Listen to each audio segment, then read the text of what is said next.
Hi, my name is Daniel Cornspan, and I'm giving a presentation on my microculture of skiing. So, what is skiing in the first place? Me personally, the term skiing kind of like combines um, the two activities of skiing and snowboarding because when I'm with my friends, it's easier just to refer the whole activity as skiing rather than hey, let's go snowboarding because my friend is a snowboarder. So skiing or snowboards is the use of ski or snowboard for travel, recreation, or competition. So alpine skiing is the most common style of skiing. There's multiple different kinds of skiing as we'll talk about later on, but alpine skiing is the most common where you're just trying to go from top to bottom. And sometimes you can do terrain jumps. It is recognized by the Olympics, and there are many different competitions all over the world. You have like the Olympics. There's tons of ski competitions all over the world, and it's just a very common thing an activity across multiple different countries. The two most common types of competitions are freestyling races. Like for example, here in our local mound the nearest one is Mount Creek in Vernon. They host many different freestyling competitions where they would go over the terrain parks, which is the slang for the jumps, the area with a bunch of jumps, the boxes, and a bunch of rails. And they just see who can perform the coolest tricks. And races are just pretty self-explanatory. They usually go to a higher up mountain so they're able to race for longer periods of time because people underestimate how fast a ski run is. Like for me personally, it takes around though going down the entire mountain takes around well, it depends on the mountain, but generally it takes around like 10 minutes. So they usually go to different larger mountains for races. And like I said before, terrain parks allow you to perform tricks such as jumps, rails, and boxes. There's a ton of different tricks you can do. People are very creative, and it's just a huge skill gap that me personally, I'm trying to overcome and be able to do the tricks that these people are doing. Now, the beliefs and values of skiers. Most skiers, um, the ones that actually like perform, they have all these people have the same types of qualities, which is risk taking, pretty self-explanatory. They just are willing to just do anything, and they aren't afraid of getting hurt or failing at jumps. They just want to be able to achieve them. That's why these people are also adrenaline junkies. Me personally, I love the feeling of just being able to accomplish a jump because at the first you're not be able to do it, but being able to progress to a next step, either it's very small from completing your first mountain ride or being able to hit a rail for the first time. Every single little accomplishment goes a very long way. Care of equipment. We are very, very careful with our equipment, and we like to take good care of it because this is our lifeline in this sport and this microculture. We love being able to have fully capable skis or snowboards, and it's just a huge incentive for us. For example, in the bottom right, you can see a picture of right around here. You can see the person waxing their snowboard. Waxing is it makes your skis be able to be a lot more smoother over the snow, and it causes the skis to lose a lot of friction. Next, the next two values and beliefs are very similar. Having good discipline and never giving up.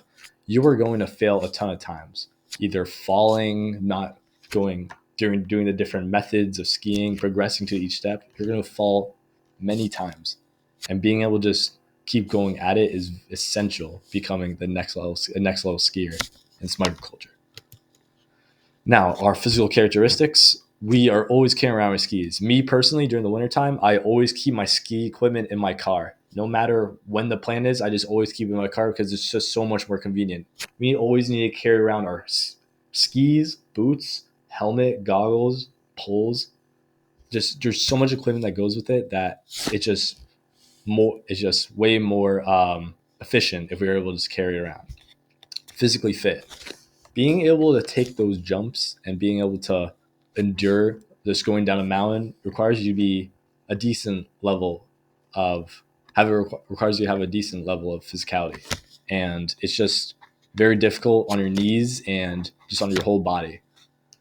Character next one is trying to look steezy, or that's slang for trying to look cool.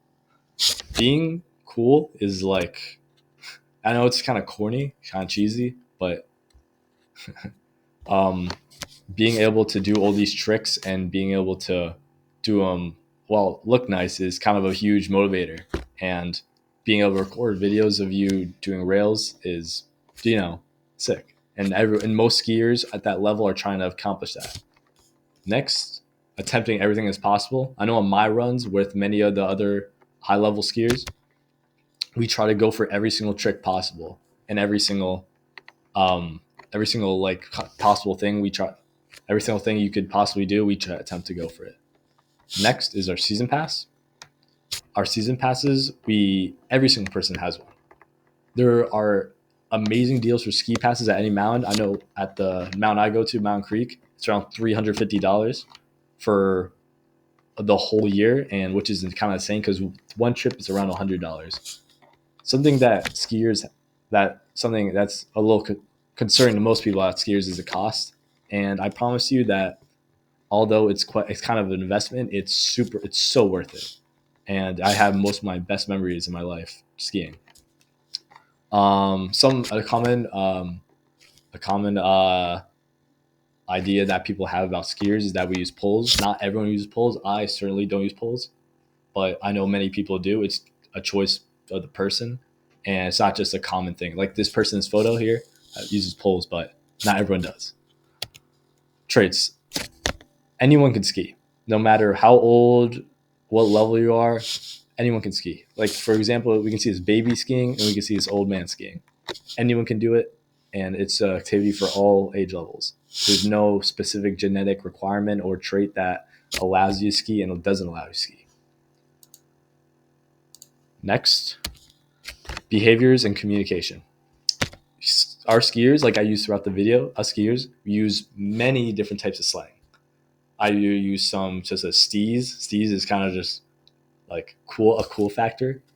And then I use other phrases such as terrain parks, which is the places where you can do old boxes and such. But other things that are common slang is a carving or being able to weave in between the snow very smoothly. Next is a shifty. It's a trick you do off a jump where you twist your body but keep maintaining your shoulders straight. And you try to twist your not elbows, your ankles.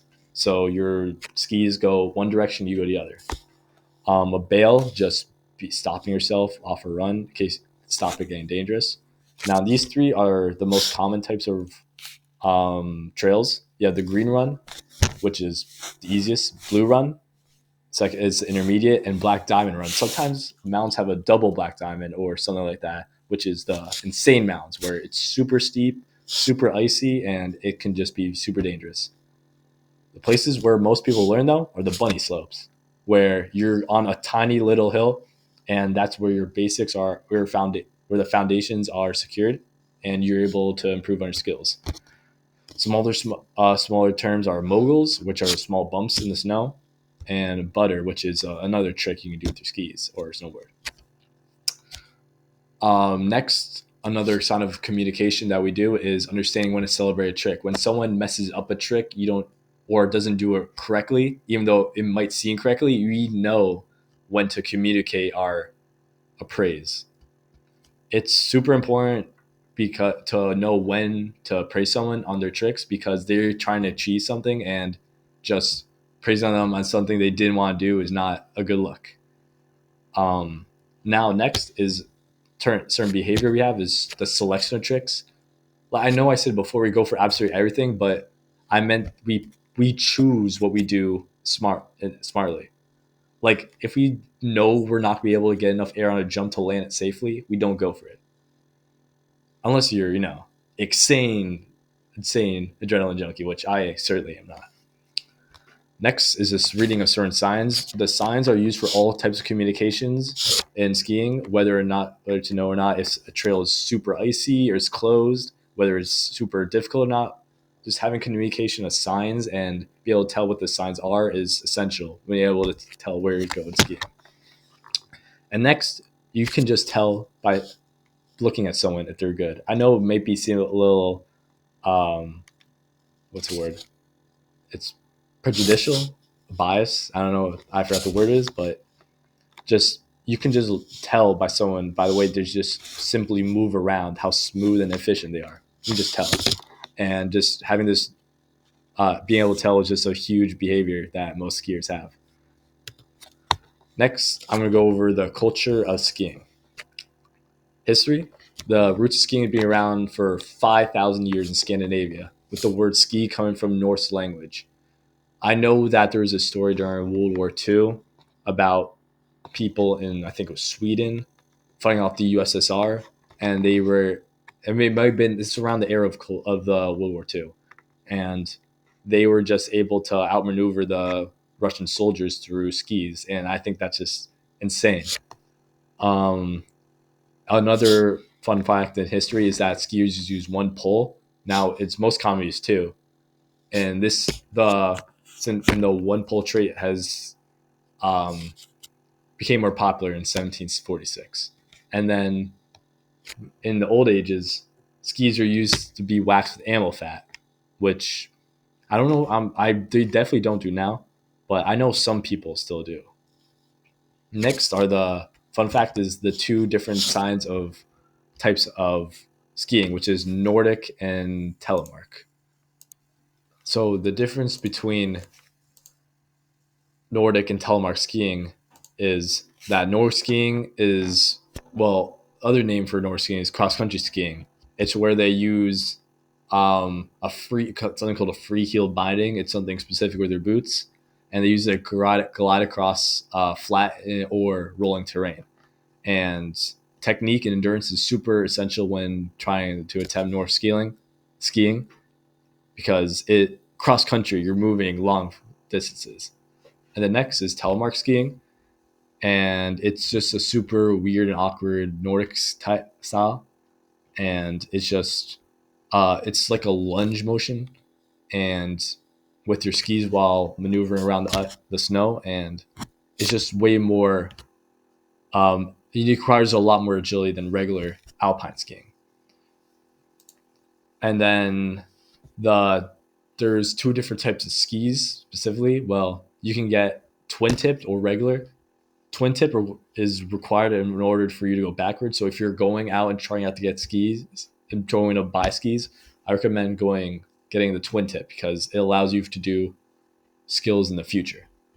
And this is two other fun facts I picked, which I think is crazy to me, is that the longest ski jump is at 832 feet, and the fastest speed on skis is 156.2 miles per hour.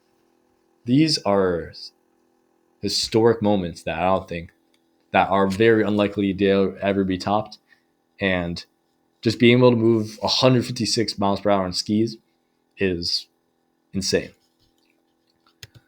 Now, my conclusion.